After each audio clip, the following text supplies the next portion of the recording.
Bom dia. Bom dia, aluno do sexto ano A e do sexto ano B. Né? Nós vamos falar um pouco com relação às lideranças religiosas. É assunto que vocês vão estar estudando para nossa avaliação. Primeira avaliação de religião na terceira unidade. Sobre lideranças religiosas, a senhora passou um texto, não foi? Oi. Eu vou dar uma olhadinha aqui, uma lida nesse texto. A história das religiões nos mostra que os grandes líderes religiosos foram também bons administradores. Lembremos, por exemplo, Abraão, José do Egito, Moisés, Salomão, Davi, Maomé e, por que não, o próprio Jesus. Esses líderes obtiveram sucesso na administração devido aos conhecimentos que tinham sobre as relações humanas e sobre a necessidade da relação com Deus. Todos os passos dados, as decisões tomadas eram permeadas do compromisso com a divindade. Eram pessoas empreendedoras que lutavam pelo que queriam e em que acreditavam, buscando apresentar sua verdade e conseguindo seguidores. A gente vê um retrato da descendência ideológica, né, dessas pessoas em muitas religiões, como citados aqui, Davi, Salomão, Maomé. A gente vê que, por exemplo, os judeus eles têm muito essa cultura de obtenção de riqueza. E podemos observar também que Jesus é um líder, né? Ele realmente, por ele manter essa liderança toda, que ele foi morto na cruz, entendeu? Então repercutiu muito isso naquele momento. E hoje, muitas pessoas, não só Jesus, mas outras pessoas que se tornam líderes, podem morrer. Entendeu? Então isso aí, com relação à liderança, já vem desde a antiguidade. As lideranças religiosas do passado podem e devem inspirar as lideranças atuais da administração a reverem as motivações de seus atos, a fim de resgatar o sentido religioso que elas carregam. Pois nossas atitudes são reflexos de nossos conhecimentos e crenças. Considerando que o administrador tem a função de organizar o trabalho a fim de que a empresa possa atingir seus objetivos, é necessário também que o administrador busque satisfazer as necessidades de seus funcionários, dentre as quais se encontra a necessidade de ser reconhecido como ser religioso e espiritual. Aqui a gente já fala usando a metáfora, né? Usando a metáfora de associação entre um vínculo religioso e uma empresa, no sentido de que as duas coisas precisam de organização, precisam de uma base e existe um foco ali, existe um princípio motivador geral, tanto para a empresa, que ela tem a sua visão, sua missão, seus valores, ela busca realizar alguma missão para a sociedade e com isso também ganhar dinheiro, né? Que todo mundo precisa sobreviver. E nas igrejas, nos templos, não é diferente. É necessário que haja uma liderança, é necessário que haja uma administração para que as coisas sigam em direção a um bem comum. Interessante. Todos nós acreditamos em alguma coisa ou em alguém. Mesmo aquele que afirma não acreditar em nada, ou seja, ele acredita no nada, que quer dizer, não existe nada a quem devamos nos apegar além dessa dimensão material da vida, o que deve também ser respeitado no exercício da administração.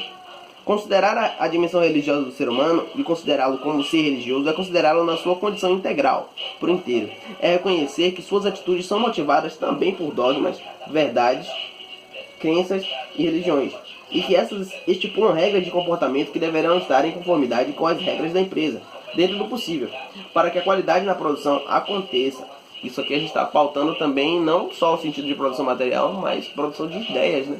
Já que muitas das ideias que pairam na mente das pessoas e da moral que as pessoas veem, vem da religião. E aquele que não acredita, que diz que não acredita em nada, ele acredita em alguma coisa. Na ciência. Pois é. Entendeu? Ele tem alguma crença. Ele tem aquela pessoa que realmente ele segue. Isso aí é o caminho para se tornar também um líder, né? Outro ponto a considerar é que o exercício religioso não pode ser esperado apenas do evangélico, adventista, católico, mas do administrador que, possuidor dos conhecimentos religiosos a partir da própria vida, possibilitará que essa liderança seja exercida por todos, independente do seu credo. Assim, nenhuma manifestação religiosa se colocará como a melhor, uma vez que o administrador partirá daquilo que todas têm em comum e não daquilo que as diferenciam. Aqui a gente fala de um âmbito no sentido mais de países. Por exemplo, o Brasil é um país de Estado laico, né? A gente tem a liberdade, pelo menos supostamente a gente tem a liberdade de exprimir religião, de expressar religião. Todos nós temos nossa escolha religiosa, né? Então, por esse motivo, tem aquela questão que muitas pessoas dizem: eu não faço comentário nem de religião nem de esporte. Por que isso? Porque cada um tem o seu. Sim, cada um tem sua preferência. Pois é. E todas as preferências, elas têm uma história, né? Tem um desenvolvimento, é algo que acarreta relacionado à vida das pessoas. Pois é. Nós podemos observar aí que o líder religioso mesmo dos católicos é o padre. Uhum. Né? Já dos protestantes é o que? É quem? É o pastor. Então, eles que dão a direção. Dizem o que vai acontecer. Na sua esfera máxima, nós temos o Papa. Da Igreja Católica. Que é da Igreja Católica. Então podemos o quê? Observar que tudo o que acontece dentro da própria Igreja Católica vem através do Papa. Sim. Tudo é feito através do conhecimento dele. Interessante isso. E a gente percebe que essas coisas elas se relacionam muito bem em muitas religiões, né? Pois é. A gente encontra formas de administração de ideias de pessoas para um certo desenvolvimento religioso que são muito similares. Por exemplo, no budismo, os monges que com muito esforço, muito empenho árduo vão se desenvolvendo e são considerados líderes espirituais. Eles também seguiram um caminho até a iluminação. No candomblé, as pessoas que depois de muito tempo na religião se tornam babalorixás, se tornam yanorixás. Também nas igrejas evangélicas atualmente a gente vê um plano de desenvolvimento. É algo muito similar, você percebe que isso é parecido e cada uma tem a sua autenticidade, né? Algo que caracteriza ela diferente das outras. Os líderes, o que são os líderes do judaísmo mesmo? Os líderes do judaísmo são os rabinos, né? Os rabinos são os líderes do judaísmo. Aí vocês vão observar, com relação a esses assuntos, que tem assim, os principais líderes religiosos. Essa parte aí vocês já vão tratar na avaliação. Essa parte daí nós vamos ver na avaliação de vocês. Que vão tratar o quê? Do cristianismo, do judaísmo, do budismo, tudo isso, do cristianismo.